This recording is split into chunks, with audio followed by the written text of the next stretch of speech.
and the Wagwan structures. Kaff. Going on, man? Nothing much, bro. What's up? Nothing. I was sorry, and it took long. So Uh yeah. Are you ready? Are you ready to go now? Or do you want us to give you some more time? no, I'm good. I'm good to go. Okay, okay, cool. This is my co-host anyway. He's NY, he's part of the team. NY Hey, Kaff. It's good to meet Yeah, you, bro. yeah. no, Kaff, thank you so much for agreeing to do this. It's such an honor to have you here, and yeah, we're looking forward to this interview today. good. Thank you for having me, man. Yeah. Um, Kaff, first off, do you want to tell us about yourself? Yeah, it's a bit of a mad one. So I'm just in it. I just I started posting. Um, okay, I'll go to the very beginning. So basically, in my younger years, I've done a lot of retail. So I worked for JD Sports at one point. Left there. Then I worked for Office, which, if you know, is part of the sort of Offspring family or Yeah, brand of businesses. And then I kind of stepped away from footwear retail and just went into the corporate world. yeah, So this job 9 to 5, but sneakers was always a passion. Um, Especially growing up in South London, it's a very in those years it was very much grime, hip hop, that sort of and one basketball culture. My sister played basketball. She would regularly play against the Brixton Top Cats. So all of that was just like my environment. So yeah, I was very heavy on sort of the traditional or stereotype London model of shoes. So like the Shocks R4 and Air Max 90s, Air Max 1s. yeah. Uh, Wearing New Balance was a sin. Wearing you had to be an Adidas guy, so you had to have the full tracksuit and shell Tracksuit, yeah, sambas. And this is back when all the grime artists were getting sponsored by Adidas, so like the Trim Trab tracksuits and all of that. yeah, And yeah, and then eventually, so I kind of stepped away from sneakers, but always had a passion for it. And I sort of started my Instagram account, and I was just posting everything I had. And back then, it was like it was just anything I liked. So like Adidas Nizza highs from like a factory outlet and things like that, or sort of a size, that one of those size collabs, like the Air Max. It looked like an Air Max 90, but it wasn't an Air Max 90. And I can't remember the name of the model, but I'll just post anything. And it got to a point where I was like, this was like the early Instagram and Facebook days. So yeah, um, a lot of the sneakerhead sort of sneaker centric things were like Facebook and Facebook groups like Basement and all that. And then Soul Supply popped up, and then they were doing all these like Yeezy giveaways on that live Facebook feeds before Instagram Live and all of that. And I got a bit annoyed. So I was like, how are there all these sort of pockets of people that know where all these drops are gonna be? And it's like I felt like even though I was heavy into sneakers, I felt like an outsider because I never knew where to go. Where like people would say, "Oh yeah, where would you cop them Yeezys?" "Oh, I got it from Adidas." Didn't even know Adidas had them in store. And there was all these pockets of people, inside information, or friends at the shops, or friends with security guards and things like that. So I got annoyed, and I was like, "How can I find out this information and just share it with everyone, so everyone's got a level playing field?" So like the release dates, when it's dropping, the shock drops, and this is before sneakers up and all of that. So then I just started doing my research, and I was like, right, I'm gonna set up a page, and it doesn't matter what level you are, whether you're an OG, whether you're a newbie, whether you're a casual, and just give the information, and then at least everyone knows about it. Like it's still gonna be hard to get it, but at least it levels the playing field. round a bit, yeah, Yeah. And then around I think it's 2012, 2013, um, things started to shift so that sneakers were getting too hard to get. And the in-store drops was too much trouble. There was too much fights. People were getting robbed. Online releases were just botted. It was to get like a mass produced pair of Jordan ones, or I think at the time it was Yeezys. This is back when the V1s had just finished, and it was like the V2 Oreos were dropping and things like that. yeah, And then it was Offspring. It was the Atmos drop, the Air Max 1 and Air Max 95 Atmos 2.0 was dropping. And they just put a post up like a teaser of the shoe, or like It wasn't even a raffle, it was just a teaser of the shoe.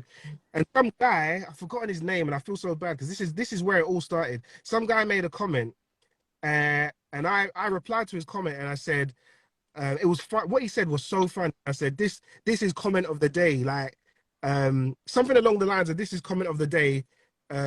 Give this guy a pair or give this guy access or something. And Offspring saw the comment and they were like, if this comment gets 100 likes, well, this guy gets a pair. Like not free, obviously he gets a I back. guess to buy it from retail, yeah. So then I was like, okay, that's fair enough. So I shared it on my story, and the community, just the people, we didn't even, this was back when there was no community. Like there Yeah, was a community, but there wasn't an Offspring community. yeah. Everyone in the comments started liking. And before I knew it, it had 120 likes. And fair play to them. They messaged the guy, they messaged me. They was like, you did it basically. So when these shoes drop, you say no more. You two have got a pair. And I was like, raw. Wow. Not arrogant enough to say that's how the Offspring community started because they gave us the opportunity in it. It's not for me to say whether I started it Yeah, or not, but that yeah, was the of my journey. yeah. And since then, things blew up, and it's like I think people underestimate how easy or how difficult it is to grow a following organically. Yeah. So some people explode and get 20, 30,000 followers because of a viral moment.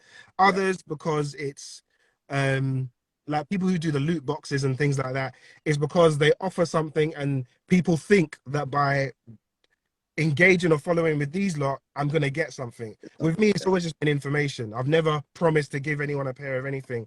So I'm very grateful for the following I've got because people are like, why ain't you got 20,000, 30,000?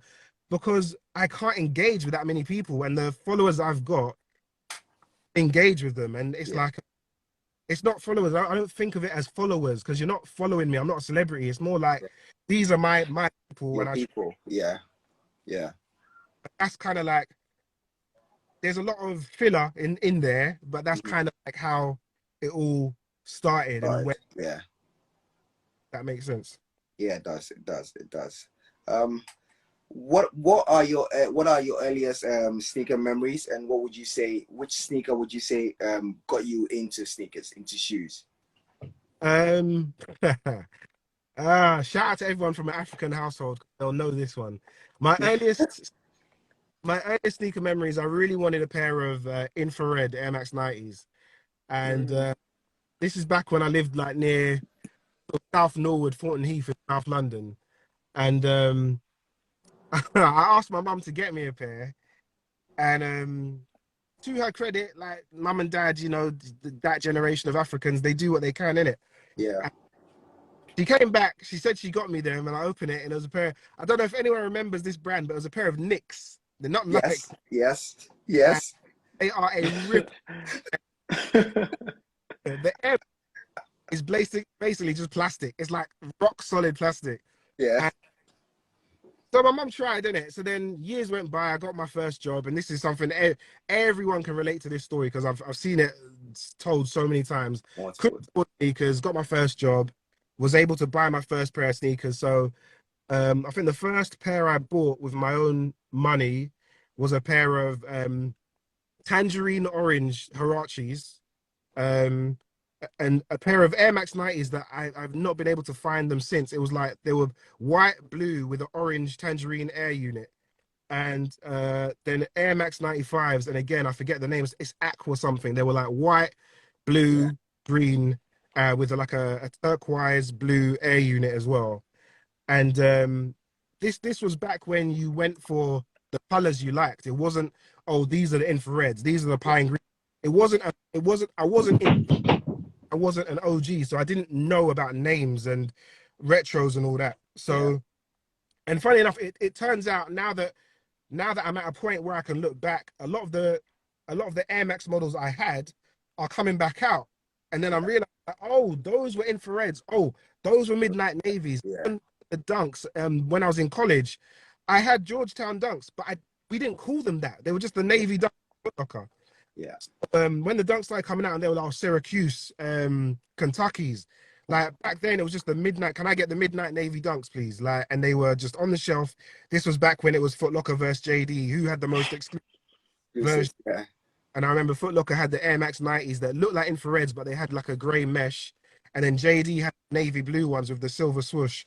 And yeah, man, my earliest memory to come back to the question is probably the Air Max 95 and Air Max 90s, because that was really they kind of those were kind of the head turners when you went back to school and college. So and it made you feel good. So when you got that next paycheck, you knew what you was doing. But those were my earliest memories.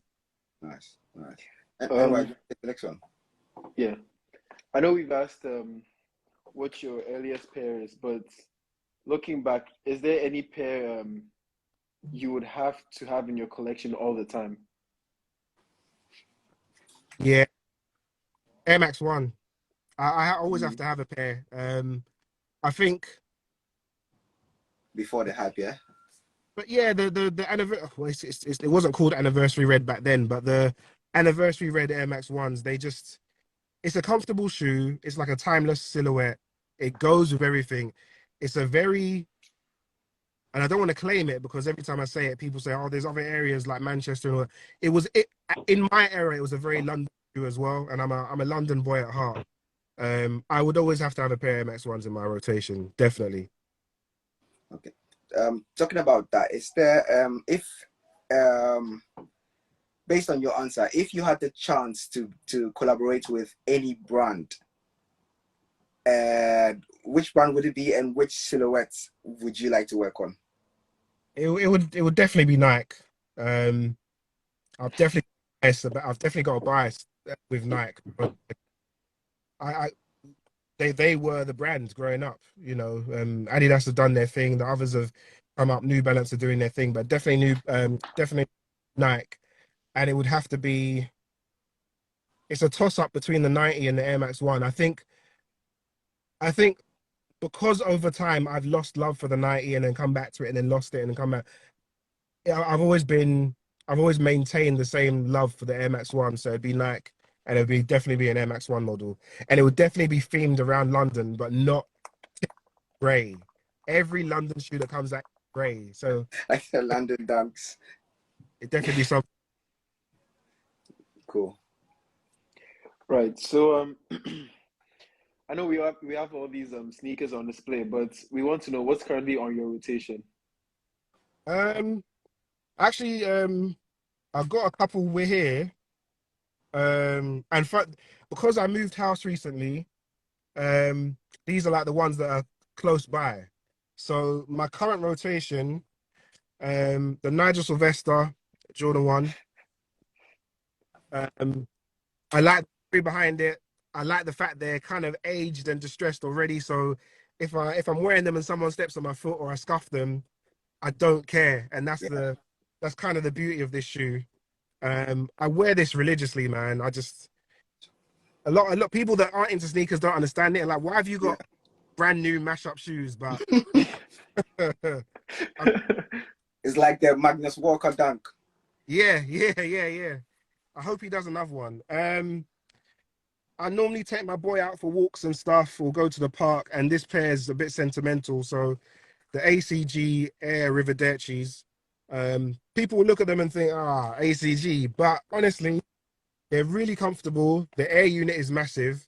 I picked these up, and the reason they got sentimental value is because when I got them, there was like a walk across London. Well, not across London. There was like a walk in London to all these sort of secret locations, and it was arranged by Nike through Offspring.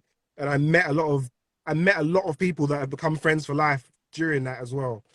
So these have got a special place, and they're in the rotation all the time. They're by the front door, so I always got, especially for the English weather. They're waterproof. Yeah. Um, we're speaking about this one earlier. This one again is sentimental value because it was my birthday. The year they came out, didn't expect to get them, got them, and they're like a piece of art.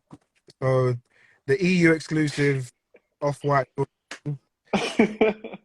they're always in rotation, but I always struggle to wear them for obvious reasons. The English weather is terrible. and Yeah. they're white.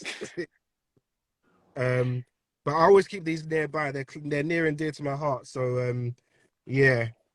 Um, and people that follow me know that I'm a London boy at heart. I say it all the time. I always try and represent. So Yeah. Comfort, London's. That's the London Yeah, got the one. logo there. Yeah. Um, they kind of look like the poor man's Dior's, the same color, the same. Kaff, these came out last year, didn't they? But I think it was either last year or the year before. The year before or something. Yeah, yeah. The production year is, I think I missed out on this one. It's one of the pairs that I'm still chasing. yeah, 26th August 2020 to 22nd October 2020. So 2020 this was. Okay, 2020. Yeah. Okay, cool. Really nice materials, tumbled leather. They got suede on the counter. The leather's very soft. You've got kind of those off-white vibes with the raw trimming. Trimmings, yeah. And I love sail, so sail laces, sail midsole. And the hit of blue is really nice. Very comfortable. If anyone hasn't tried the Zoom Comfort Jordan 1s yet, have to try it, man. The next one is more recent, and it's in my rotation just because I got them recently and I've been wearing them. It's the Travis Air Max 1. Again, Yep. Air Max 1, Travis, it's kind of a no. I love what they've done with the A unit, how it's been painted in for like that vintage look. Look, yeah. When images first came out, people were like, where's the A unit? It's there. It's just covered, yeah. And I'll be honest, I've only worn these maybe twice since I got them, but I don't know what they've done with this particular model, but it's more comfortable than any other Air Max 1 I've got. And it goes with a lot. Goes with a lot. And finally, I mean, again, Air Max 1s, innit? The Concepts Air Max are out. Again, I wasn't expecting to get these. These were from Concept. Shipping was horrible. Did you have to pay tax on it? It was horrible. You might as well pay. Or duty, what do you call it? Yeah. But I love the whole pack. The denim on them is unique on each pair. The paisley print. Yeah. I don't know if people know, but obviously the tongue is suede as well. Really nice materials. That hit of brown and turquoise just there. Really nice shoe, man. And again, more comfortable than the usual GR Air Max 1. So that's my current rotation at the moment. Okay, cool. Talking about you did mention a few sentimental pairs, but if you were to be asked, what is your most sentimental pair? Which one would it be? And what's the reason? Yeah. It would be my I haven't got them here with me because they're in storage, but the Atmos Animal Air Max 1. Going back to the earlier story I was saying, that is pretty much where the community started for me anyway. Yeah. But that was also where my Instagram account really exploded. I think at the time I was on about 3,000 followers. And over the course of that year, it went to like 7. And that was just through engagement, meeting events, posting releases on my stories. And funnily enough, I've only worn that pair twice, I think. And it's just because it means that pair means the world to me. So I feel like if I batter them, it kind of, I don't know, if I wear it, but they mean a lot. So I struggle to sort of just take them out. So if I'm going to like Asda or something, they're not going to be on for long, but yeah, mean a lot to me. So yeah. Even if you should get the same one gifted to you, would it still mean the same, even though it's not the same that same pair that was handed over to you? That's a good question. I think if I got a second pair gifted, a second pair, yes, the funny thing is I'd probably wear the gifted one with less care than the original one. Yeah. Just because it kind of allows me to wear it as much as I want, knowing that the original one with the value attached is unworn. So yeah, it's a good question, but I'd probably still leave the original pair. Yeah. But wear the gifted one a lot more. Okay. I have to ask, what would you say is your all-time grail? This could be a sneaker you don't own. It's it was even the style code on my WhatsApp, the Chicago Off-White one, without hesitation. People hear that and think, oh, it's because it's hype, it's Off-White. It's The Last nah, Dance. nah. When the 10 originally launched, I was invited to the off-campus event, which was like a pop-up in Shoreditch for the Off-White, the entire collection, the 10. And I went there. This before my Instagram account was what it is now. This is before I was doing what I was doing in the community. I went there, just me on my own with my little rubbish Samsung camera, and it was at Nike Lab and another venue near. I think they were near where Sneakers and Stuff is based in Shoreditch, and man, ASAP Nas was there, and Virgil came there. Like he just turned up. Like it was a whole day, and there was like a workshop, and they had like all the models in like these like futuristic pods, and the Chicago was there with like a in like behind glass with the Jumpman logo, and the Air Max 97s were on some like floating pole. It was like it was mad. And then we went to some workshop, and they were like, yeah, they spoke about the whole design brief and the story behind it, and how Virgil was stripping away the layers from the Air Force One and the Jordan and the MX-90, going back to basics as if it was the models on the factory floor. Like this was the first time stripping back all the years of development to go back to the original prototype, and then sort of reverse it and Imagine it. show what the shoe is from the inside out, which is why the Jordan is like, if you were to cut a Jordan and turn it inside out, this You would is have that, and yeah.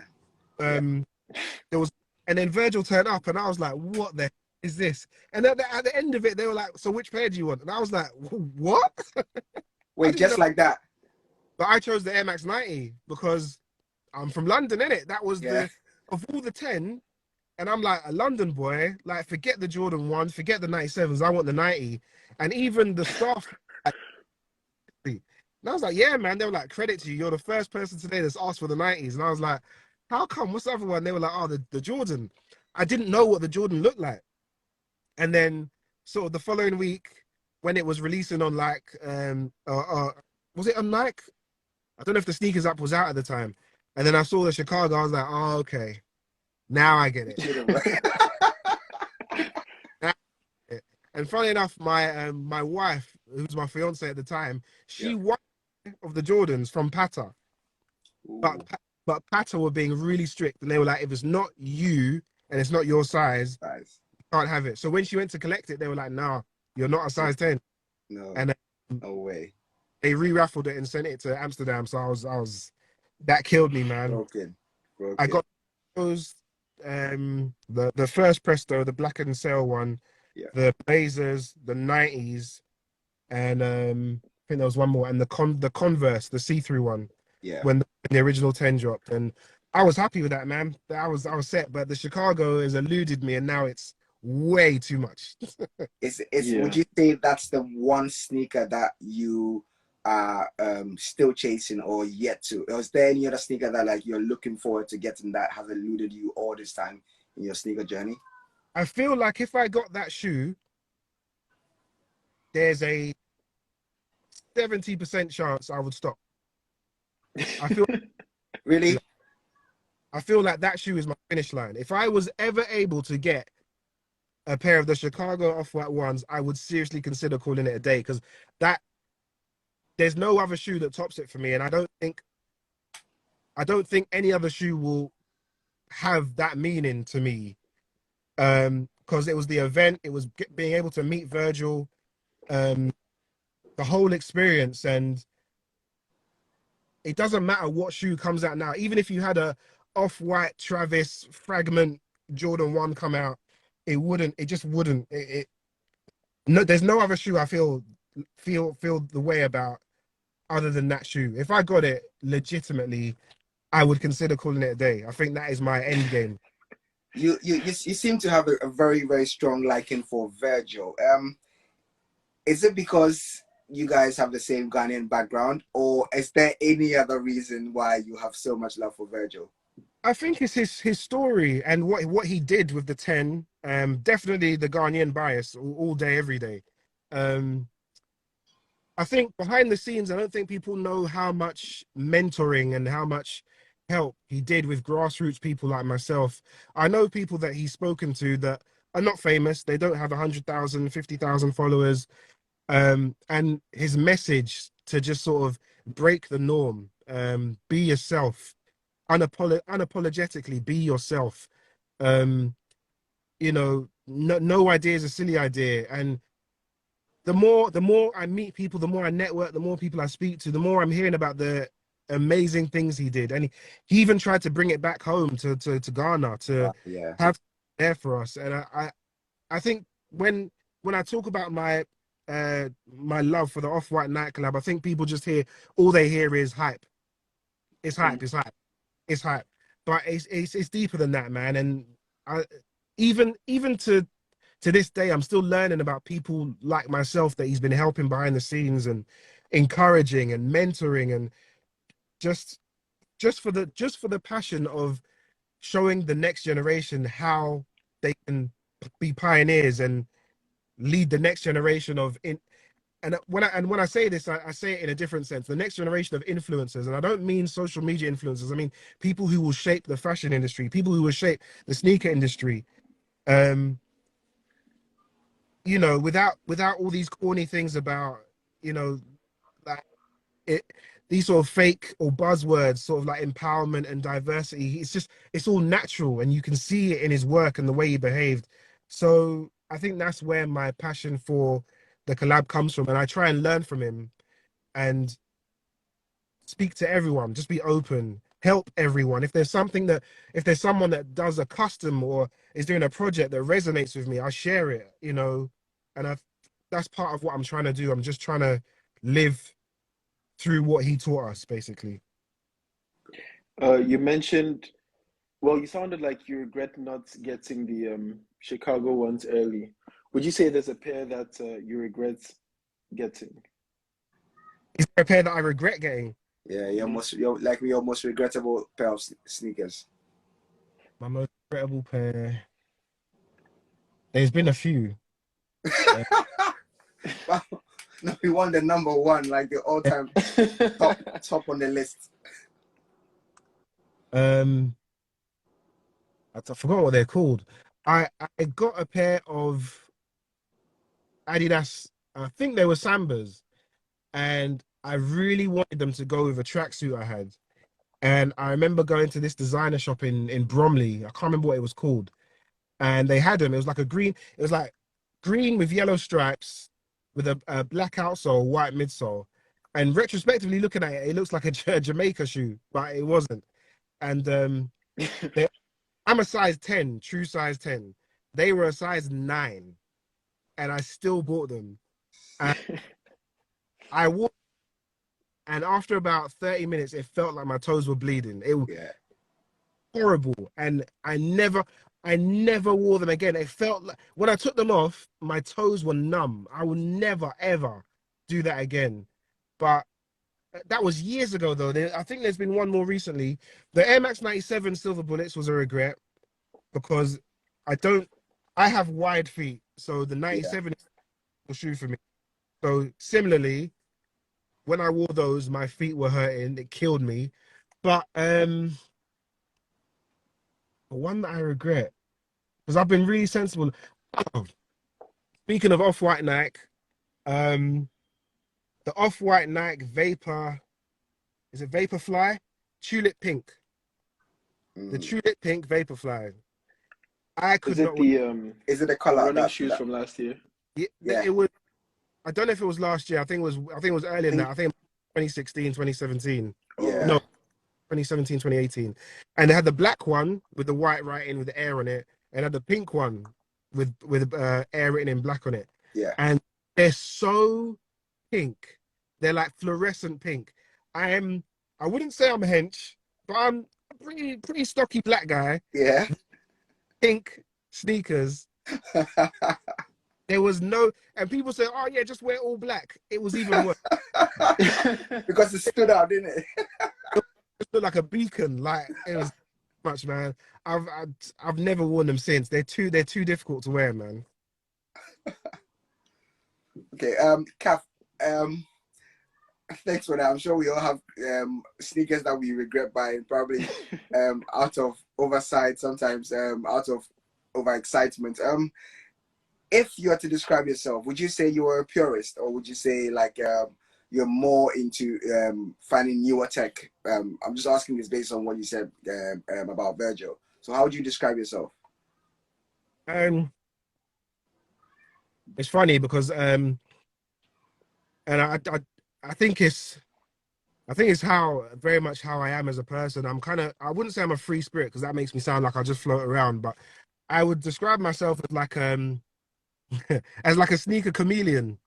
I kind of fit in where I want to or where I needed, because I wouldn't say I'm a purist because I don't always care about specific true to retro, true to OG sort of stuff. So I could never fully call myself a purist, but I do have a passion for the design and the technology and what goes into making a sneaker and the marketing and the official images and the promo. I've got a keen eye and a like for all of that.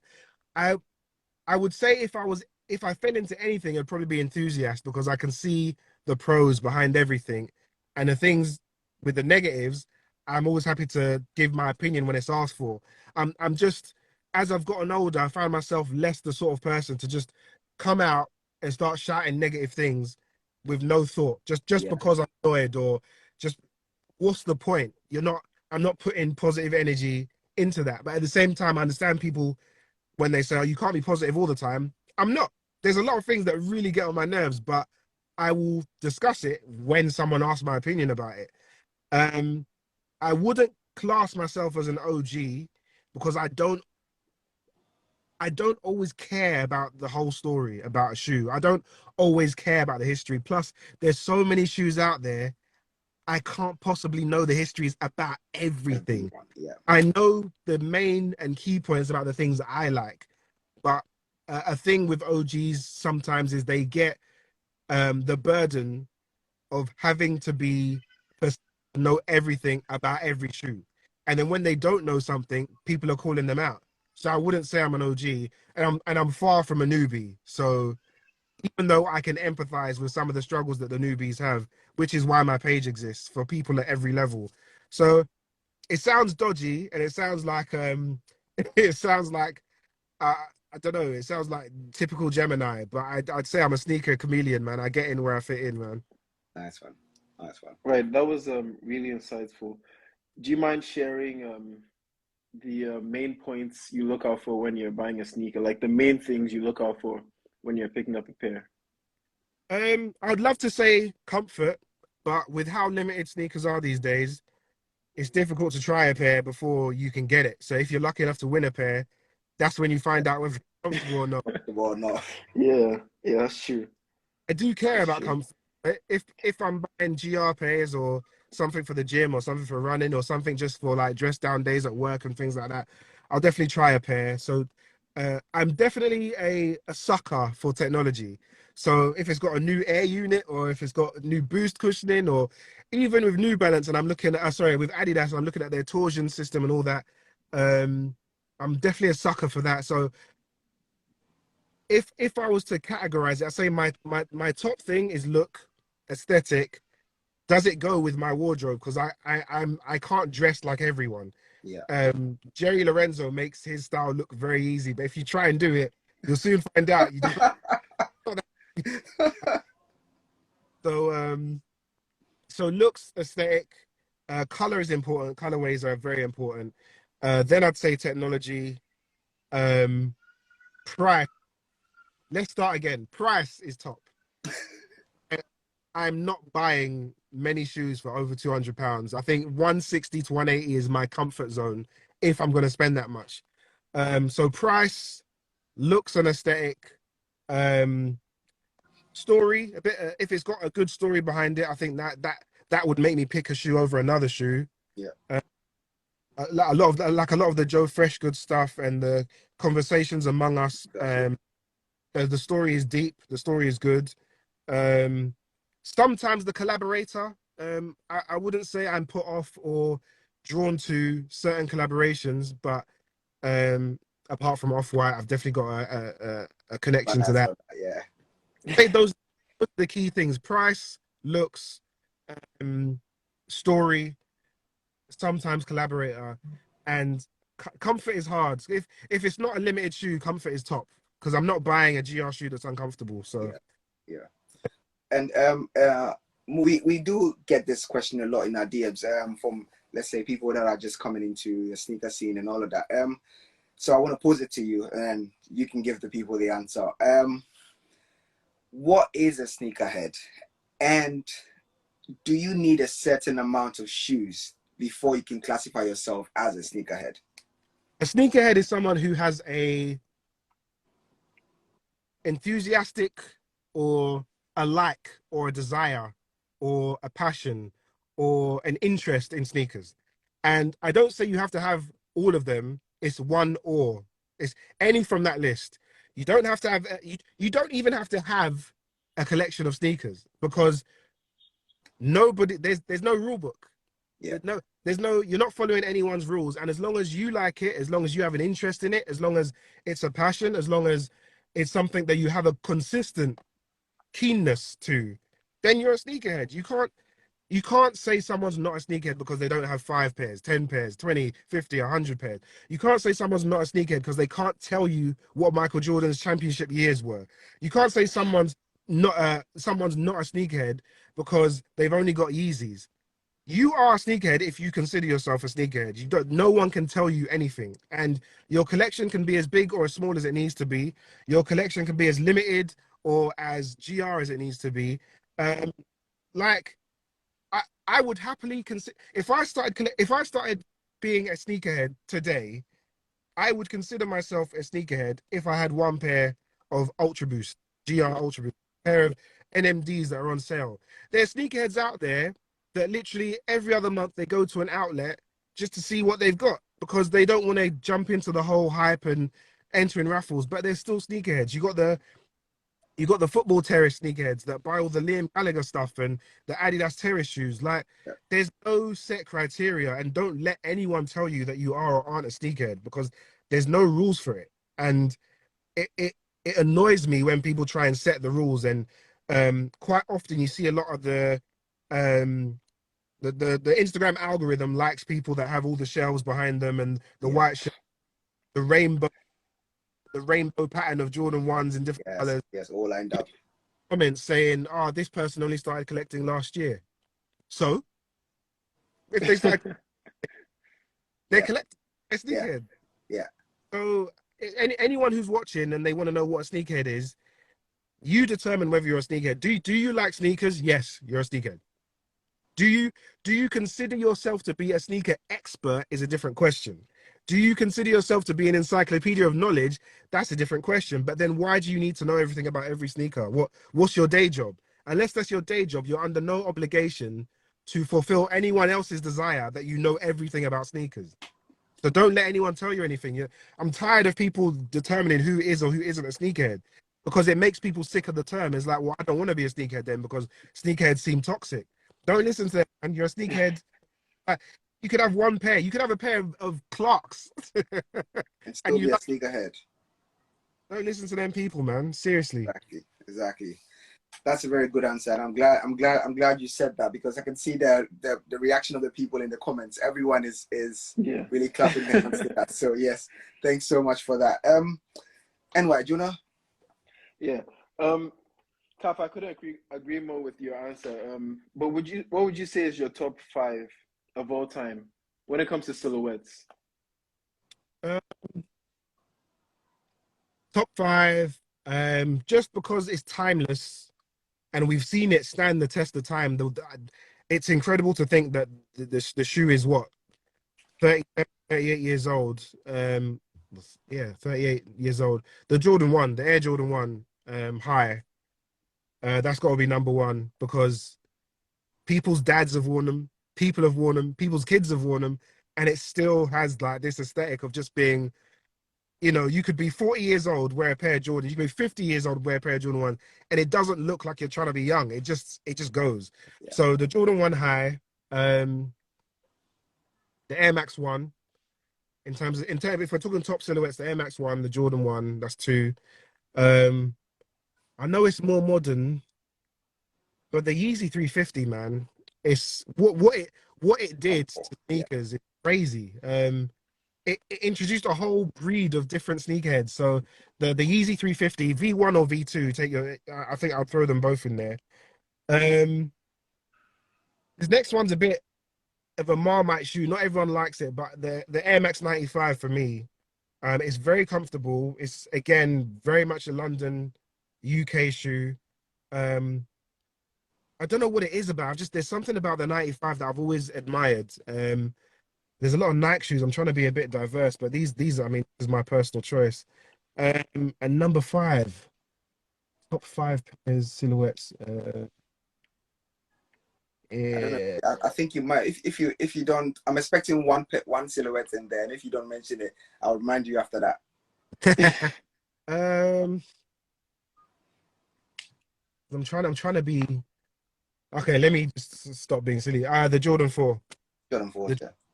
What about? uh, Would you still put? Where would you put the Air Max? Your love for Air Max 1 in all of this? Because this is your top five. I'd say number two or number three, the Air Max 1. Jordan 1, yes. The Dunk, Um, yeah, Jordan 1, Air Max 1, Yeezy 350, Jordan 4. And what was the other thing I said? Air Max Jordan 4. 95. 95. Yeah, Yeah. yeah, Um, yeah. I'm sticking to it. I Yeah. don't I don't mean to backtrack, but back to the sneakerhead thing. I know sneaker culture is different across countries and communities, but how do you feel about replicas or fakes? Oh God, uh, it's it's a weird one because it died the what makes sneakers special because you're mass producing fake versions of something that people really have a desire for and coveted shoes. But at the same time, on the flip side, shoes got so hard to get that I don't agree with it, but I understand why it's happening because the demand is there, but the supply isn't. And in some places, you don't stand a chance of getting them. So what can you do? There's this thing that I want. I can never get it. If you can't beat them, make it yourself. Do you know what I mean? Yeah. Uh, Excuse me.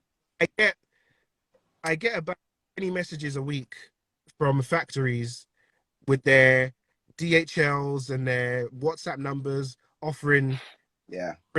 services. Hmm. Uh, Send me a WhatsApp message, and it's like they always send a profile, share their profile and their website, and it's just I see why people do it, but it really does ruin the game. But it's like I was saying it just the other day, the same way retailers have to deal with bots and people say, oh, you need to improve your websites because bots are taking all the stock.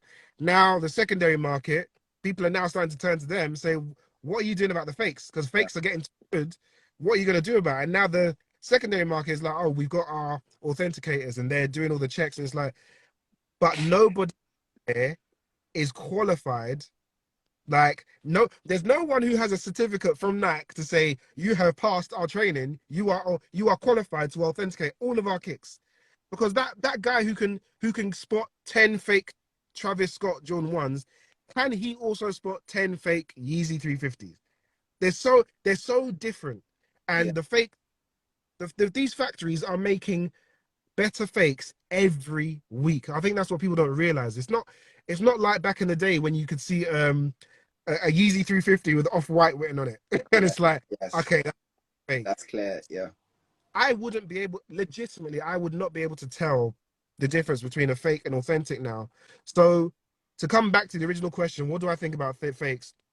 I think they're proof of the times. They're proof of how difficult it is to get the real thing now and how desperate people are to get the real thing.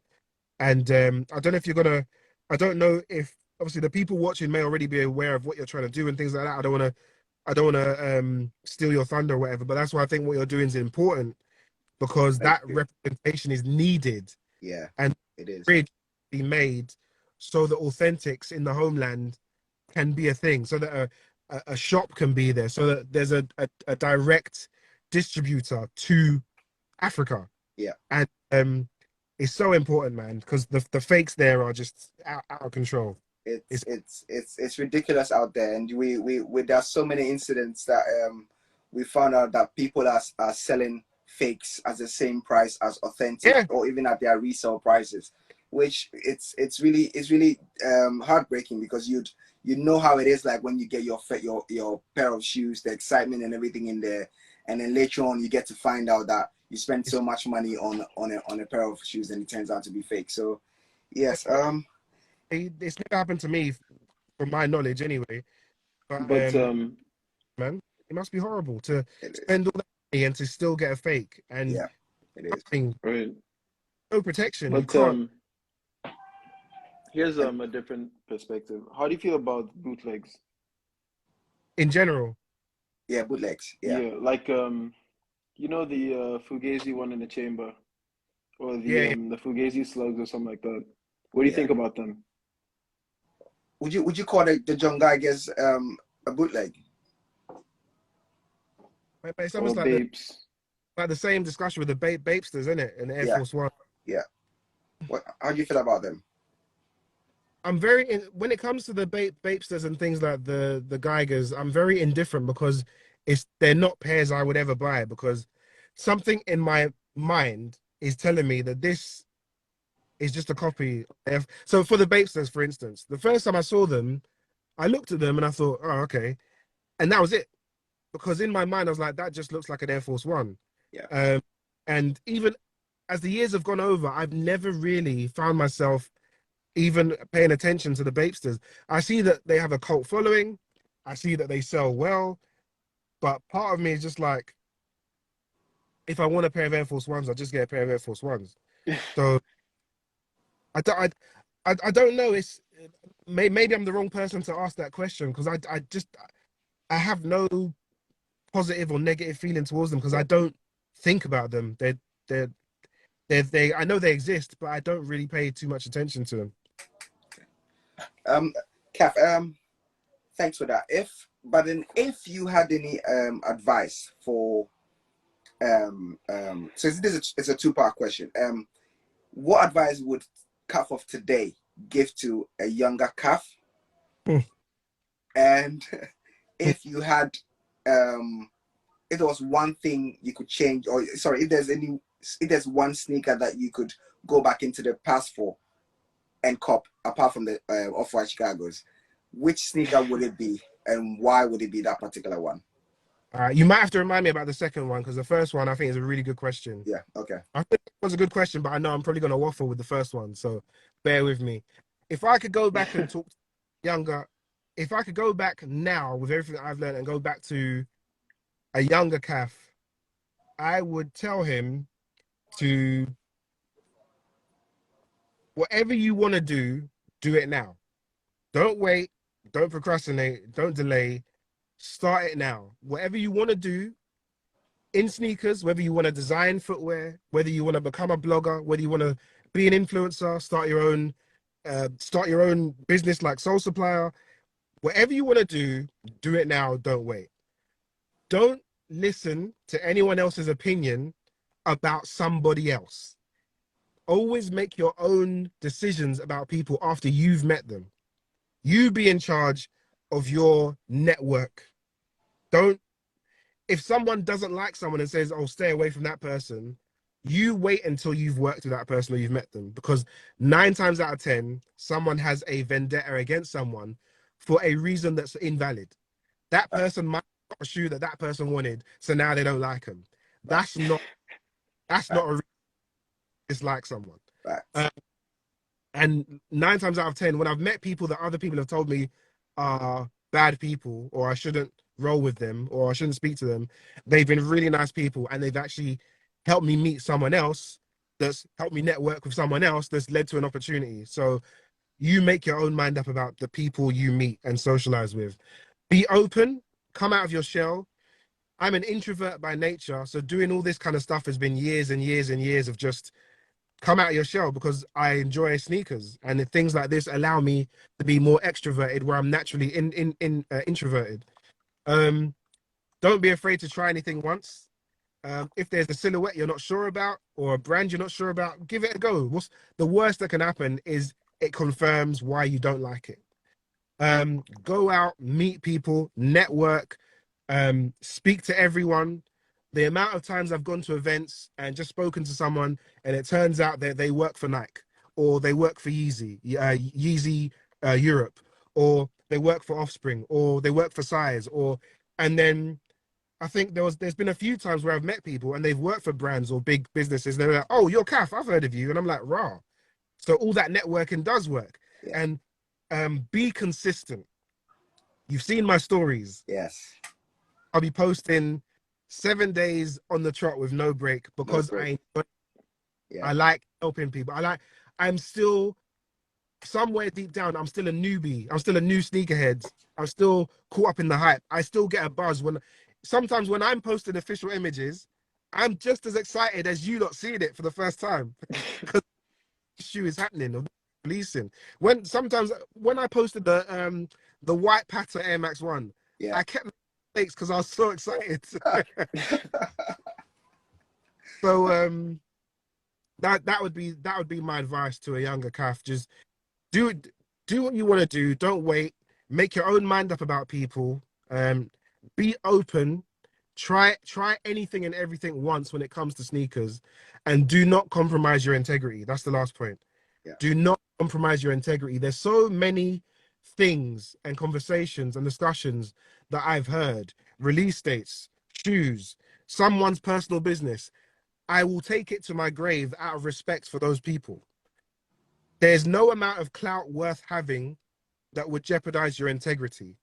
If someone from a brand or someone pops up and says, "Oh, Kaff, by the way, blah blah blah," you can't say anything.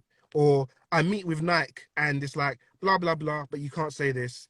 I won't say anything because those commercial relationships are so important for your network and how you progress, and also just being known as someone who can be trusted. There's no amount of clout. And I see people on all these leak accounts and cook groups, I see them make the same mistake. They'll get information from someone, from a shop, from a store, from a website, from a brand rep, and they'll post it because they want to be first with the it. Yeah. It's not worth your integrity. If someone says, please don't say anything, be true to your word. Because now I have a whole network of people that know if I tell Kaff this, and I tell him don't tell anyone, he's not going to say it.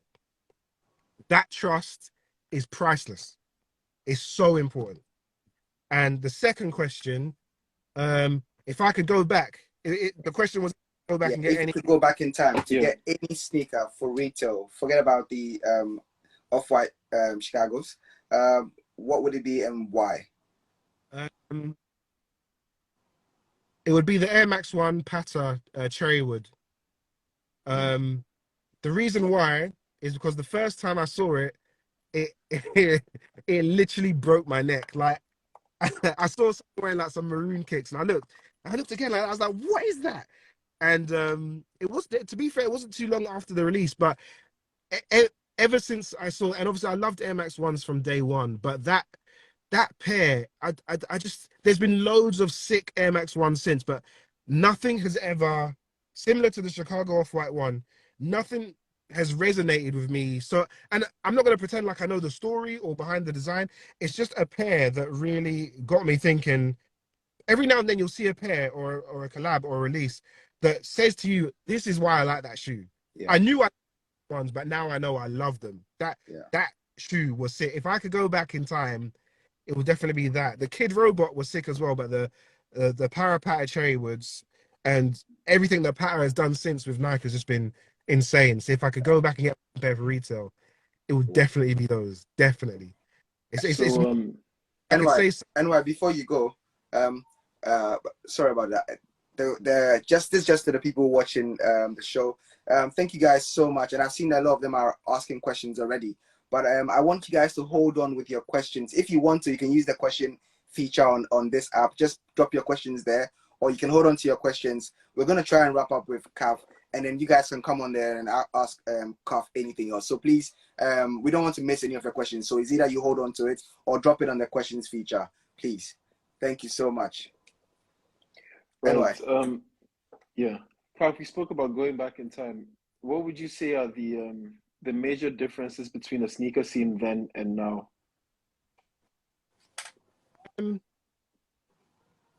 That's a really good question. I'd say back then, there's a few differences.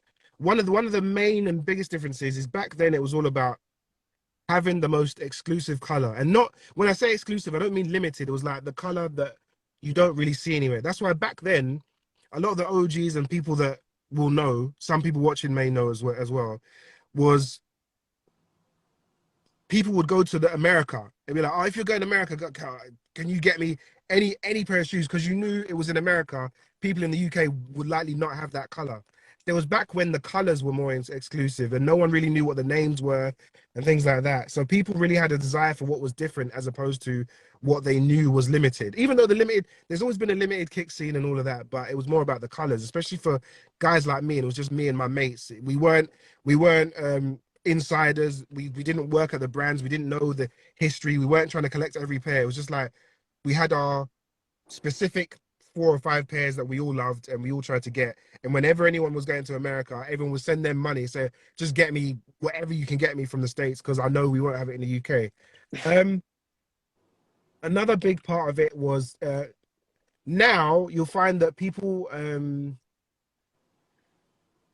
tend to like a lot of the same stuff because of social media now. So whatever's popping or whatever's hyped or whatever's in, you'll find the majority is that's what they'll like, and also their tastes will reflect that. So something completely different will come out from left field. For let's say, for example, the in thing now at the moment is Jordan is having its yeah. So when Adidas come out with something like the Kerwin Frosts, people are just like, what?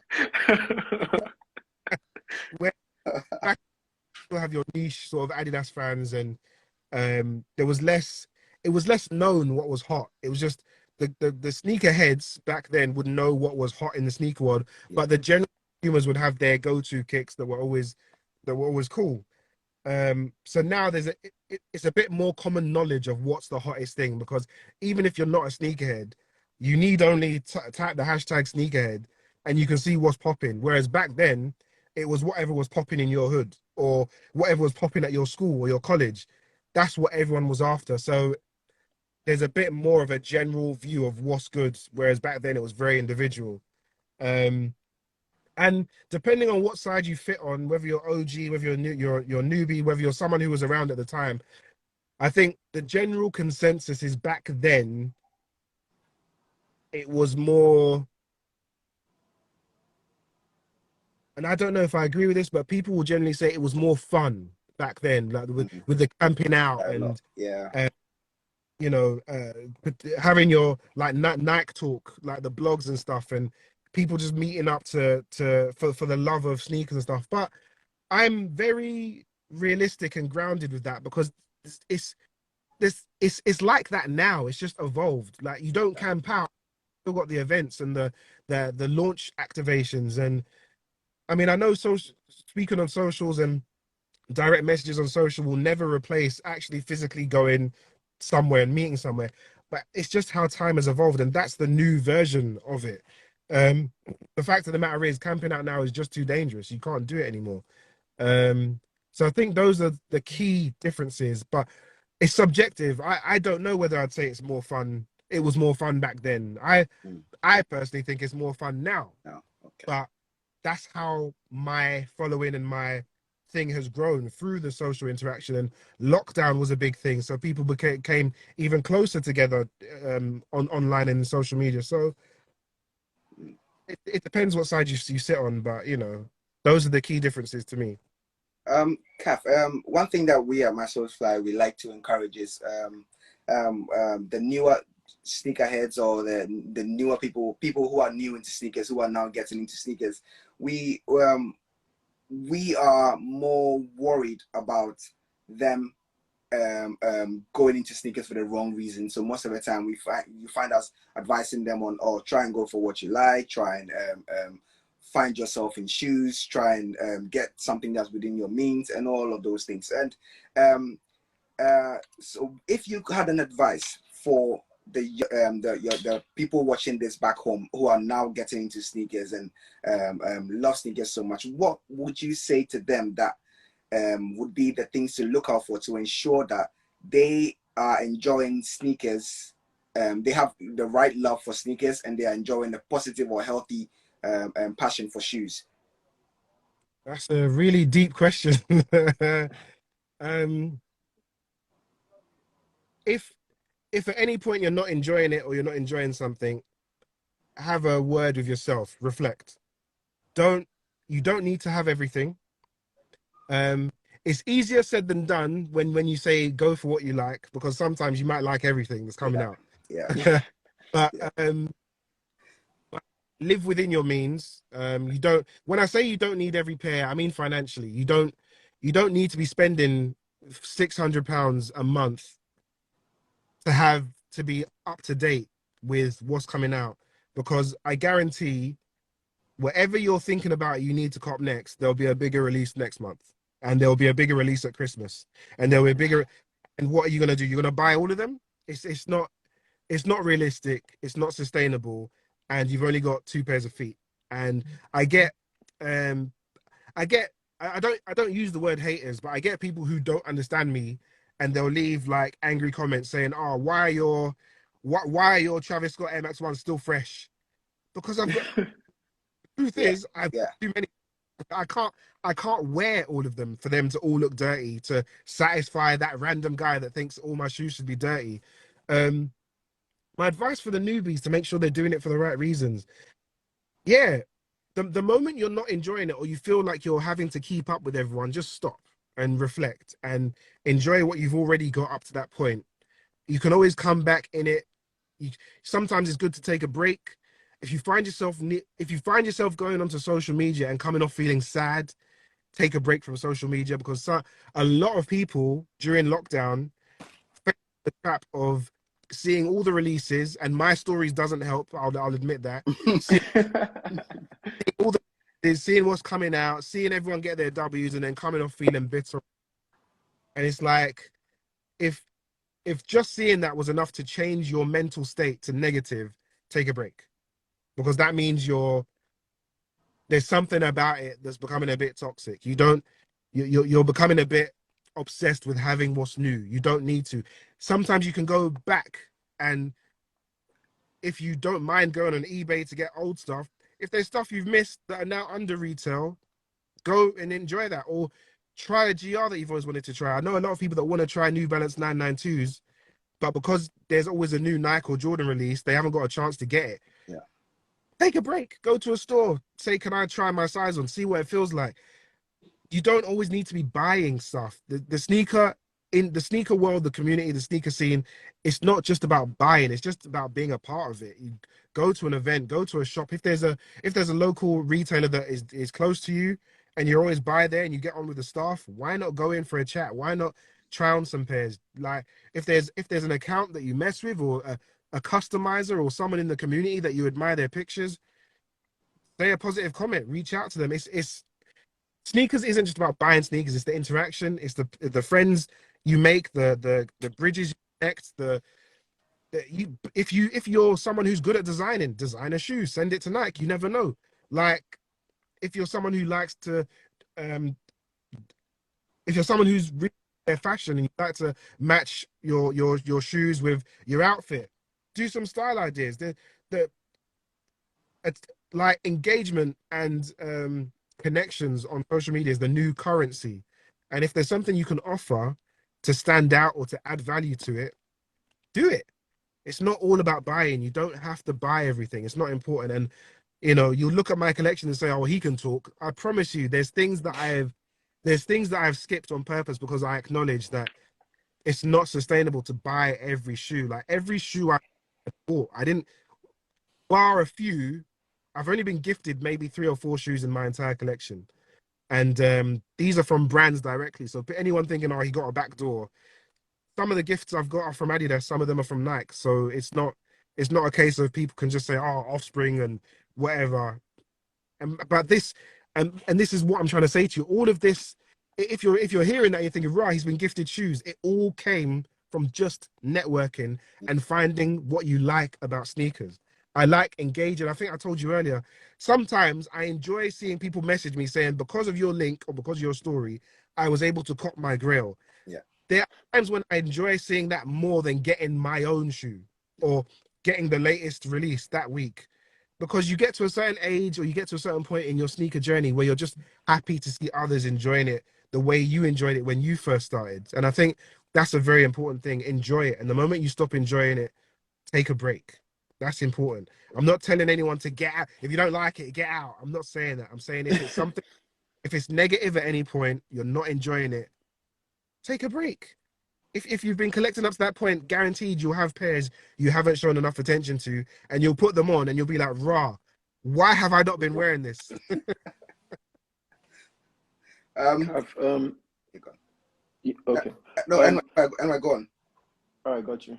So I have to say your answers have been really insightful, and there's no doubt that all the people are on your side right now. I have to ask though, are there any hot sneaker takes you have, like anything that will cause like an uproar or something? Um, hmm, anything controversial? Nothing really controversial. Nothing that I don't think the majority wouldn't already have know or would have heard of. For instance, I think the Yeezy 450s. I think they look like something from Alien. They Kaff, I don't do don't this to me. they, waking up at night with a Yeezy 450 on your face. Nightmares. Kaff, I have one right to my left. That's one of my favorites. Yeah. Any hot takes? It's not really controversial. It's more an observation. I think I think ASIC or ASICs, however you want to say it, I think they got a lot of fake fans of their brand around 2017, 2018, 2019, when Nikes and Jordans became too difficult to cop. Yeah. And people started drifting off to other brands, which is fine, no judgment there. But then people started to diss Nike, saying, "Oh, the quality's cheap and blah blah blah." And if you want this, like, if you're happy to get shoes made in Vietnam, and I understand why people would be angry, but I feel like there are some people out there that just diss Nike because they're hurt. Yeah. And I look at some of those same people, and they've all got Travis Air Max ones. The Nike wasn't bad. You just took a lot of L's. yeah, you went through got a bit hurt, so you start buying acid. And there's nothing wrong with that. But I think that would be my hot take. When it comes to shoes and hot takes on shoes, it's kind of like it's probably nothing that you haven't heard already. And there's no shoe I can think of that I'm really like, oh, this is terrible. Or the Martine Rose collaborations with Nike, I've got to say, All right. there'll be people out there that can make it look good. And when I think of those people, I think of those really high fashion, Paris Fashion Week sort of people. But the Martine Rose stuff was not made for me. I know that for a fact. Yeah, there's no. Oh, okay. Yeah, Light bulb moment. I've never liked any of the Skepta collabs. Oh no. Oh, people tell me the first 97, the iridescent sort of. yeah. No, I don't like it. I don't like the BW 97. I don't like the shocks. I've got his Air Max Deluxe, because I like. What about this newer one? The one What that was about just released. the The tailwind? one that has the tailwind. Yeah, the tailwind, but butterfly effect. Yeah. Yeah. So when that model was out, well, at the time I was working at JD, that was one of the key Air Maxes that were coming out at the time. So the Tailwind 5, the Tailwind 5 Plus, Air Max 90. Uh, I've there's not one Skepta collab that I like. Not one. And when I say like, I mean like enough to, if someone put it before me and said retail, I'd buy it. There's not one that you could put in front of me and say, yeah, retail, and I'd be like, yeah, cool. I'll probably just say, nah, I'm all right, Nah, man. you're good. You're good. Skepta's not going to be happy hearing that fear about what you said. But yeah, Yeah.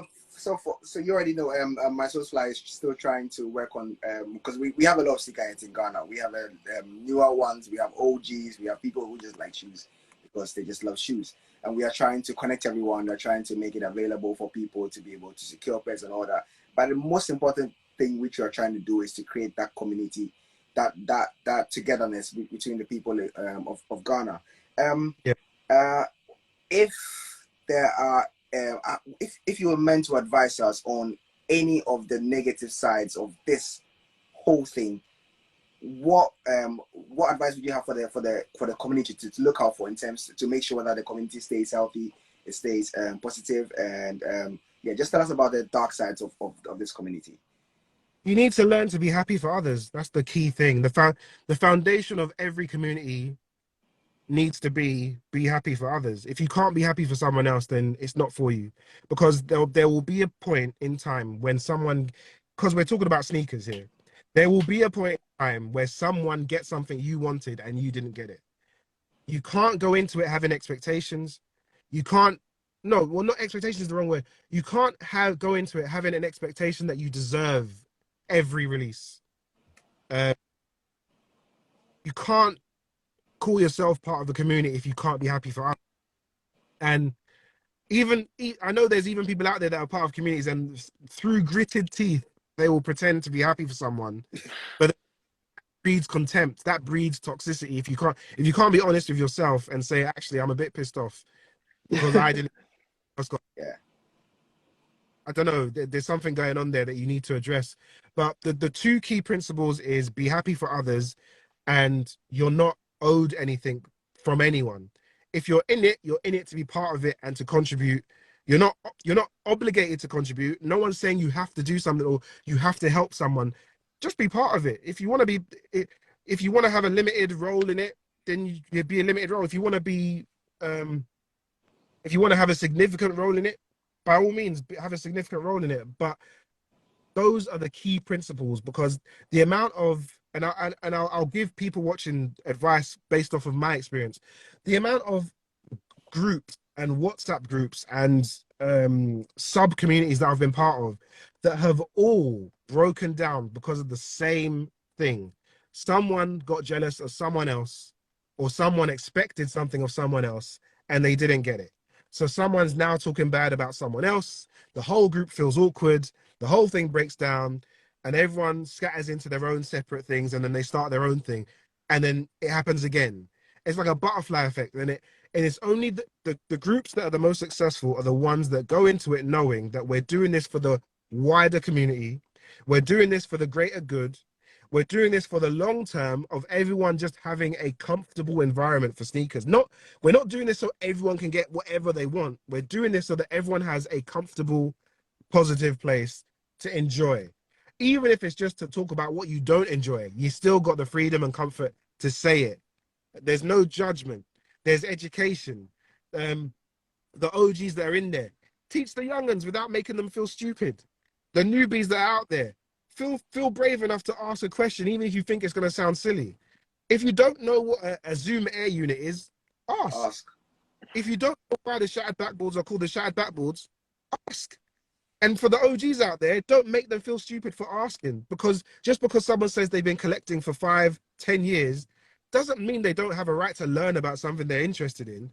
And if anything, if you teach those people about these things and you make them feel positive about it, you're just educating the next generation of OGs. You're passing on your knowledge, and these are going to become OGs one day, and they're going to make the next wave of newbies feel comfortable.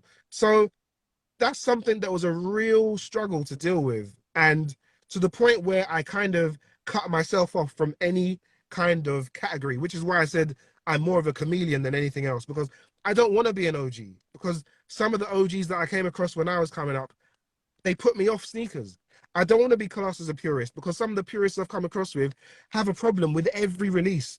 It's not true to the OG. It's not the right red. It's not the right cut. They put, so I cut myself off from all of them and I just became Kaff.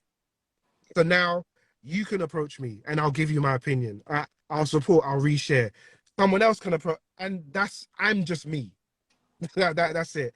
So to any community that you're starting, those are the core principles. Let that be your foundation. Be happy for others and be in it for the right reason. If you're just in it to get every release or get help, get every release, be honest with yourself. You will know whether you're in it for the right reason. Yeah. Be honest with yourself because that's not going to last long. You're not going to get every release and you can't be upset when someone else does. So it's for the greater good, man. Be happy for others, support each other. Don't take it too serious. Have fun. That's it. That is it. If you do those three things, yeah, blast. Have fun. Don't forget to have fun. It's not that serious. And it's okay to have a different opinion as long as you talk about it. Yeah. Don't just say that shoe's trash. Why is it trash? Tell me why. The Martine Rose shocks are horrible. Why? Because they look square. The back looks like a clog. I don't know if it would fit my foot. It's kid shape. It looks like a loafer. That's why I don't like it. But if you like it, I'm happy for you to tell me why. Do you know what I mean? Yeah. And yeah. They build relationships. Yeah. So that's my advice. I know that's a bit long-winded, but no, it's good. It's actually really, really insightful. And I was even going to say that. What is the one tip that you would give to us? The ultimate tip. I know you've mentioned something about. You said something earlier about. What would be that one tip that you would give to us as a community or a growing community that wants to get to the level of Offspring community, Offspring HQ, Walk Like Us, the panel? How do we get to that level? What's that one thing that you would say we need to focus on? Network. Don't be afraid to network. Don't be afraid of getting no response. Don't be afraid to go to an event and feel awkward talking to people that you don't know and feeling like you're that person that everyone seems to know everyone, but no one seems to know me. I am literally just Kaff, a lone wolf. The amount of events I've been to, and I've gone there on my own, and just through being, and remember, I'm an introvert, so it takes a lot for me to just approach a stranger. But the thing that goes in your favor is we all love sneakers. It's not hard to break the ice with another sneakerhead. Just talk. Yeah. It's so easy. It's like a cheat code. You can go somewhere and not know anyone, but because you're all there because of sneakers, you're already 50% in with everyone there. Do you know what I mean? It's not awkward to talk about kicks. The main thing to do is network. I promise you, that is the most important thing to do. And you'll learn so much from so many other people. I've learned things from Julia from Sneaker Sisterhood, Van Willjams and Stevie Instag from the panel, Mills from the panel, French Crepe from the Real Soul family, my mate Essan, Seb Creps, East London Edit, Dan Batch, Ruddy Elmate, Aman, Aaron, Cassius, G, all from Offspring, the shop floor staff in Selfridges, the shop floor staff in Size, Carnaby Street, the shop floor staff in Adidas, Carnaby Street. You can learn things from everyone, and don't underestimate the power of social media. It's it's not just a tool to flex your latest on foot kicks. It's such a tool for networking. And Emily Atkins from Soul Supplier, like and I'll tell you probably the most important thing I've learned. It's not what people do for you overtly and whether they reshare your stuff or repost your stuff or put a like or a comment. It's what people do behind closed doors, and the name when they're sat in front of important people and they say your name. That is the most priceless support you can get from anyone. Some of the opportunities I've got that I'll be forever grateful for is because someone had my back and said my name in an important meeting. away from Instagram, away from TikTok, away from Twitter, away from releases and raffles. Someone chose to say my name in front of a brand, or in front of this marketing company, or in front of this advertising agency. If it wasn't for those people, I wouldn't have met with Nike. I wouldn't have done a paid stream for Footlocker EU with Ebony X. I wouldn't have done been part of giveaways. I wouldn't. I probably wouldn't have the opportunity now to speak to you. Yeah. Just because people say your name in the right place, that is, and for those people, I will forever, eternally be grateful. And that is the biggest mark of respect, and that is the biggest support you can receive from anyone. Just because someone doesn't reshare your stuff doesn't mean they don't support you. And I know there's people following me now that I'm friends with that think I don't support them, but I always say their name when I'm sat in front of Nike. Yeah. And they will never know that, because I'm not the sort of person to come online and say, I've done this for this person and that for that person. That's not how it works. There's people that dislike me, and I've said their name in important rooms. And that's what the bigger picture is. Sure is, yeah. There's people I know don't like me. I've still said their name where it matters, because it's about the community. Yeah. It's not about me. It's about pushing the community forward. So that's my advice. Right. And why? Yeah, Kaff, you've shared so many experiences during this live. I want to ask, what's the most memorable moment, or what's the craziest moment you've had in sneakers? Kaff, let me add something to it. The craziest thing you've done for a pair of sneakers. Yeah.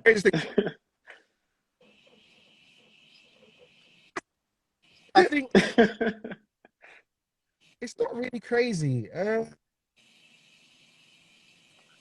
Anything outrageous for a pair of shoes. I've done of character. anything character. It's kind of. I'll say one, which is just an odd one. But it's nothing that someone who's camped out hasn't done before. But I don't know if anyone remembers when the Puma Thunder Spectras dropped. There was like a black. It was like a black. It was the debut colorway, and people were going mad. It was like, oh, this is Puma's answer to the Wave Runner 700. And I saw them. I was like, yeah, I'm on it. I really want them. So I camped outside Sneakers and stuff from 3 a.m. in the morning till 9:30 a.m. when they opened. It rained.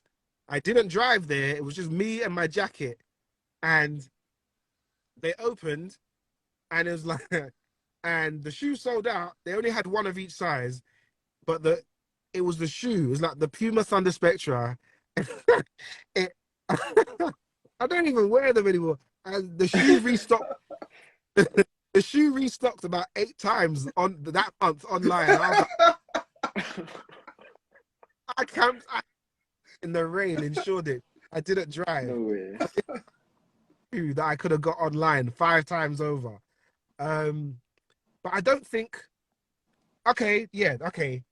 So the craziest thing I've done, I wouldn't say it's crazy, but so there's this Air Max 1, and I've still got them in my collection. It's the Air Max 1 Liberty of London, or Liberty of London Air Max 1. And I think it was a women's release. It's blue with like paisley print on the toe box, and they got like wax broke laces. Very premium looking Air Max 1. I saw my size online, and I think it was Offspring that had it online. By the time I tried to check out, my size was gone. And bearing in mind, again, this was back when I didn't really know about release dates and, whether something was a collab or not a collab. I didn't know if it was a quick strike release or whatever. And so I called them, and they were like, I called Size because I saw it on Size's website, and Size didn't have it because I was just phoning around stores because I was like, oh, I'm trying to get this shoe. And so I was at work, and I was in Canary Wharf, and I was online. I was trying to find wherever had it. And so my missus called Offspring, and this was when Offspring's branch in Covent Gardens was still open. Mm. And we called them, and they were like, yeah, we've got one size left. And she was like, what size is it? Size 10. I was in Canary Wharf. But then I had made some calls, and it turned out that there was a store in Brighton that had them. So I left work at midday to go to Brighton to try and get them. By the time I got to Brighton, it was sold out. I was still in my work clothes, and I told my boss that I'm going on lunch. I'll be back soon. Canary Wharf to Brighton is not a lunch break. So me and she was like, Offspring in Covent Garden have got them. Do you think you'll be able to get there? I was like, I need to go back to work. So got the train back, got to from Brighton to Purley, Purley to London Bridge. I was like, should I go to Covent Garden? Should I just go back? Because by the time I get back to work, it'll be time to leave. Like I'm taking the mic now. So I was like, "Well, sod it, right? I'm going Covent Garden. I'm just gonna have to put a strike through today. I'm not today, work is finished. There's no point, I'm done. I got to Covent Gardens, but I got there and I think the time was about it was about 4:45, no, 4:45, and it wasn't Thursday, so it wasn't late night shopping. It was during the week, so I had 15 minutes to get there. I ran from the station, and I got off a stop too early. So instead of getting off at Covent Gardens, I think I got off the stop. I can't remember if it was Green Park or no, it can't be Green Park. I got off the stop before Covent Garden. I ran with a suitcase in a full suit and shoes from wherever I was it or whatever, to Covent Garden, and I got there just as they were putting the shutters down. I was like, my missus called the Liberty of London. And the girl was like, yeah, they're behind the till. And with 1 minute to spare, I'd been across from Canary Wharf to Brighton, Brighton to Purley, Purley to London Bridge, London Bridge to Covent, and I've still got them to this day. And that was I will never do that big of a journey for. Oh, shoes again. That was insane. So that was out of character. I completely abandoned my work for that. So Great. Great one. Um, Anyway, I think we should take just yeah, you should ask Kaff one more and I ask Kaff one more because it seems like people yeah. have been waiting for a while to Yeah, I ask was some just about questions. to So wrap up my questions.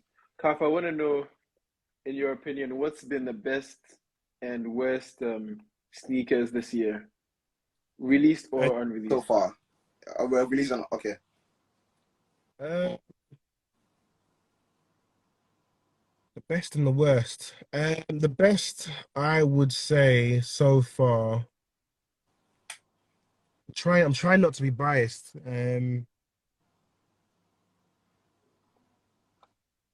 I'd say the best so far for me personally this year is the Travis Air Max One. Um, I think it.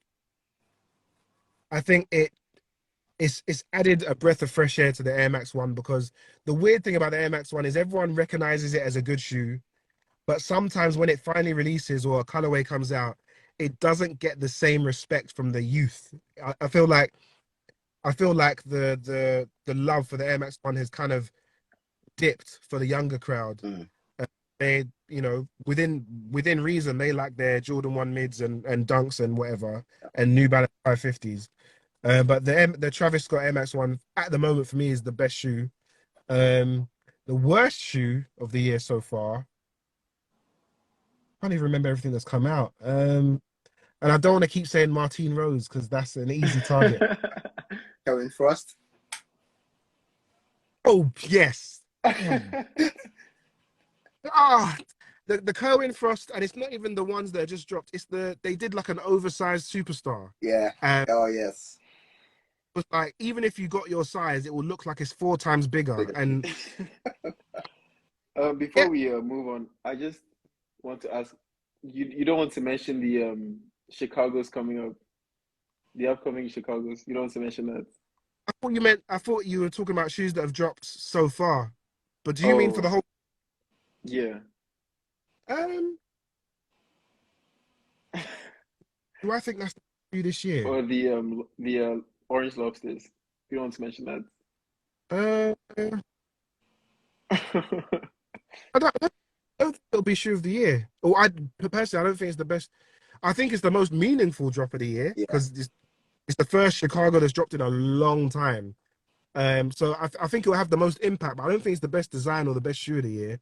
Um, Personally, I quite like the design of the Sakai Cortez with the Zoom Air unit at the front. Um, But again, I still think the Travis Air Max 1 is the best new shoe of the year. I think the Chicago will be the craziest release and the most impactful, but I don't think it's the best shoe of the year now. Cool. Okay. Cool. I was going to ask one more, but then I'll rather leave the answers to the I'll rather leave the questions to the followers. So guys, Kaff, thank you so much. It's been a pleasure having you on. We've spoken quite a lot. You've shared so much gems, so much truth, and we are truly honored and inspired by so many of the things that you said. And so now I just want to use this opportunity to like open up the floor. Anyone can ask Kaff questions. We're going to ask 5 questions from the questions feature, and then after that we give maybe 3 people the chance to come on live and then ask Kaff any question you want, so we can let Kaff go. The first one is Kaff, are you it's from Joey Habiton. He says, are you a long-term or short-term keeper of sneakers? And how long have you held sneakers and why? I definitely say I'm long-term because I don't like getting rid of my shoes unless I have to. What's the longest term? I mean, I've got a lot of shoes that I got in the early 2000s. So, I mean, you could say over 10 years. It doesn't have to be a limited shoe. A lot of my shoes I keep for sentimental value. My sister bought me a pair of GR Air Max 1s. I keep them just because she didn't have to. She knows I like sneakers. There's nothing special about them, but she it's from my sister, so I'm gonna keep it. And she got me those in like 2006, 2007. So still got them. They're still in good condition. The box is long gone, but yeah, I'd say I'm a good. The next question, Kaff, is what's the next drop you're looking forward to the most? I can't say. The next drop, the Sakai Cortez, the Sakai and Nike Cortez. I'm really looking forward to those. I'm a big fan of the Nike Sakai Vapor Waffle, but seeing a Cortez done this way with an air unit as well, that is insane. Because one of my biggest issues with the Cortez is it's too flat, and it's uncomfortable. So the fact they've put a Zoom air unit in the front, insane. So I'm really looking forward to that. Yeah, good. So I think I'm also looking forward to that. Cortez, like it being still maintaining the old colorway and a newer technology to it. I think I'm also looking forward to it. Before I forget as well, the retro of the Turtle Dove Yeezy 350 V1. Yeah. Oh, I've seen you said you're gonna dance for that sneaker. You said you're gonna dance for that sneaker. Yeah, I saw that TikTok. ES underscore FTP said, do you ever lose motivation? Yeah. I'm human, definitely. When things get very toxic, and I'll be quick about it because I know there's other questions, but there was a time in like 2017, 2018, I was getting a lot of hate because I was able to get pairs people wanted. And I didn't know, I was still navigating my way in and how to handle yourself on social media.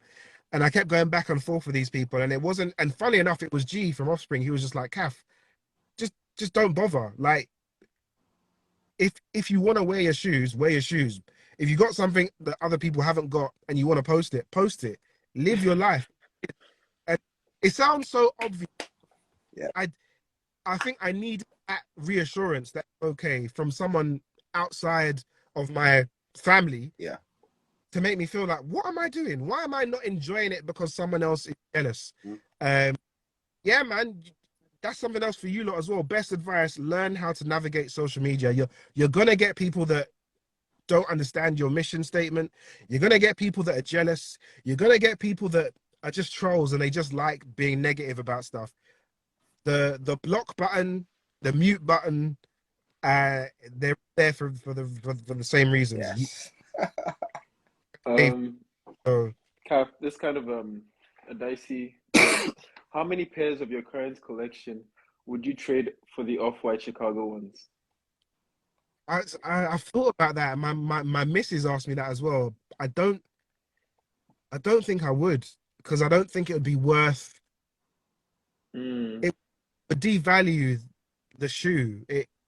If if I can't get it, it's gonna sound. It might sound arrogant. It might sound a bit delusional. But if I can't get it through normal means, and I've got to trade things that I've worked hard for, I I don't think it would work. I don't think it'd be worth it. I don't. I mean, the shoe is worth £8,000 now. Like that would be a good quarter at least of my collection. Just boom, gone. Yeah. And some of those pairs that I know I'd have to trade to build up that value would be important pairs to me. I don't think I could. Kaff, here's another good one. How do you feel about the resale culture? And do you think it's making a negative impact on sneakers in the community? I think the resale culture is part of the game. It's part of sneakers. If I'm playing devil's advocate, the positive side to the the positive side to resale, not resale culture, but resale, is it gives people the opportunity to get something they missed out on for a premium. You got to pay for it. The negative side to it is it takes away shoes from people that want it that want the shoe for the reason someone would want a shoe, either for a collection, wear, or whatever. People can debate about that all you want, whether someone has the right to a shoe more than another person. If the person who wants it for profit has as much right to it as the person who wants it to wear, that's a debate for the resale culture to. But I do think that the resale culture is about to implode on itself because there's too many people trying to do it. The people are now complaining the same way that sneakerheads complain about OG sneakerheads complain about new sneakerheads and hype beasts and all that. Yeah. OG resellers are now complaining about new resellers because they're buying all the stock and selling it for £10, £20 profit. Yeah. Whereas the older ones will probably hold it until they can get £100 for it or whatever. I the resale culture is very toxic. And I think I respect people that are honest about it. There's people that will be in the resale culture but won't admit it, and they'll pretend that they're just enthusiasts. They'll pretend that they're anything else because they don't want to be judged.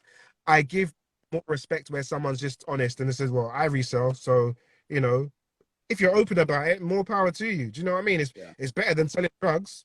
Do you know what I mean? But I'm not gonna battle resellers. I've had to accept it's part of the culture. Yeah. I don't hate them. I don't love them. I'm indifferent. They're part of the scene. They're a necessary part of the scene, and they exist. You know, a lot of people have a lot of strong feelings about them, but it is what it is. Do you know what I mean? Yeah. Yeah. Kaff, and then with the final one on the questions section, it's what's the update? It's from Mr. Simpson _87. He says, what's the update on the Travis Lowe on Sneakers app? What's going on with that, Kaff? Because it was there and the next minute it's gone. I wouldn't worry about it. It will still happen. Don't. It happened before with other releases. The Union 4s disappeared from the Sneakers app and then came back and dropped. Yeah. The Fragment Travis last year, they popped up. The highs, they popped up then disappeared. They disappeared for like a week. Then they came back when the release was due. Yeah. The lows appeared, and it was just because they were delayed. People have asked me if the reverse mocha are delayed. I mean, SVD had their raffle. Their raffle was still there for it.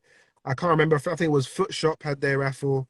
Their raffle, I think, is still up. So if there has been a delay, I'm sure we'll hear about it. Yeah. But don't worry about it. It's still gonna be difficult to buy when it drops. So don't worry. That's a fact. Guys, if there's anyone that wants to join the live now, please send a request quickly, and then let's ask Kaff just 3 questions, and then we're off.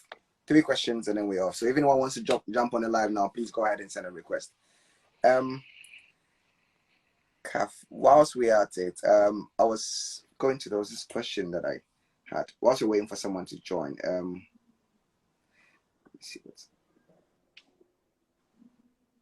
Jordan 1 mids. What's your take on that? With the whole mids agenda going on. I don't hate them. I think it's good. I think it's something for the new school. something to make their own, because it's like what I was talking about earlier with the question of what is a sneakerhead. I think because or I can only talk for myself, I can't talk for everyone, because I'm a generation that loved high. That's where the love for highs comes from for me. Um, I don't dislike lows, but they look so close to a dunk that if I wanted a pair, I'll just get a pair of dunks. Um, I think it's good that the new generation have got this shoe that everyone hated, and they've made it their own. They've kind of made it a bit hype. Yeah. And there's legitimate pairs of mids that look really nice. Yeah. I'm not mad about it. I don't dislike mids. If there was a mid that I liked, I'd get it. But I've got so many highs. There's no point. I don't need to add any mids to my collection. Yeah. Nice. It's a good response. That's a very good answer, actually, because for me, I also believe the same thing, that like, especially for the upcoming sneakerheads, like, I mean, if you can't afford the highs, which are now even reselling for crazy amounts of there are mids that are coming out in similar colorways that you could also pull off in the same outfit that you want to do with the highs. So yeah, I totally agree with you on this. We're not gonna keep you on here for much longer because we're realizing it's getting too late now. And so if you have final words to say to us, Kaff, the floor is all yours. Your final words for us here. Yeah, final words is keep doing what you're doing. You're going about it the right way. Thank you.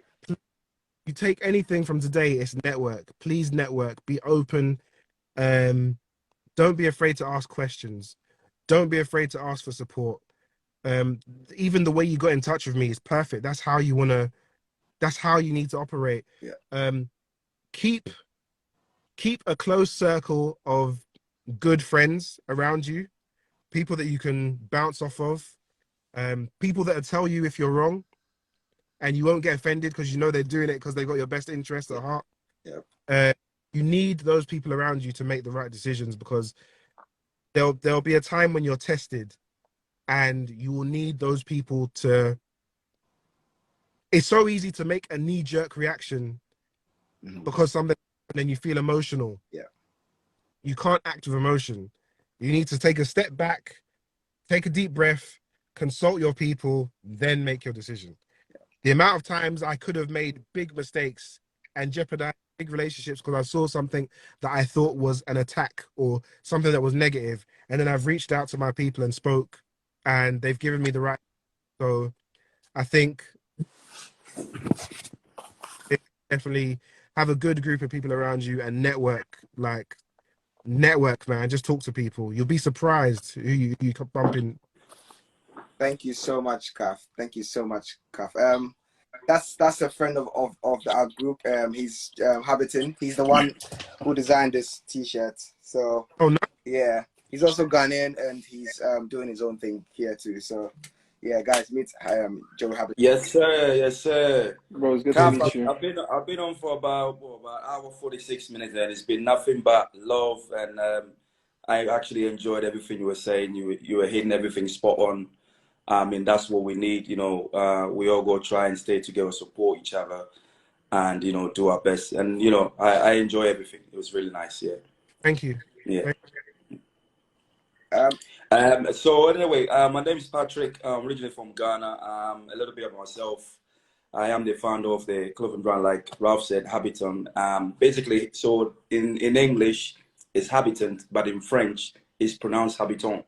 So I spelled it the way it sounds in French, but in English. And simply what it means is celebrating the great and ambitious minds who relocate in order to pursue their dreams. So if you look at, take London, just for instance, there's like about 8 million people here, and hand on heart, maybe about 7 million are all from different walks of life. People relocate here for different dreams and whatnot. So basically, it's like a motivational brand to sort of celebrate these people. When you make a decision to move to a new city to pursue a career, it can be very difficult and very challenging, and you want to give up and stuff. So I've created this brand to sort of something you look at to remind yourself why you made this journey to go to this city or this town, and not to give up until you sort of achieve your goal. And you can use that to inspire other people as well. Yeah, so that's the main the motto for the brand, and it's been going for about almost, I'm going into my 5th year now, and then I'll be going into transition to my phase 3, which will be because we're all different, you know, people have different passion and stuff like that. So I'm gonna be doing the phase 3. It's gonna be just like limited stuff, you know, for people just to have like that exclusivity where, you know, you got something and you go somewhere 9 out of 10, you never see anyone wearing it. So Yeah. that's that phase 3 that I'm in at the minute, and you know. Ralph just put me on, so thank you very much, guys, for having me on the platform. Yeah. All right. That's awesome, man. Kaff,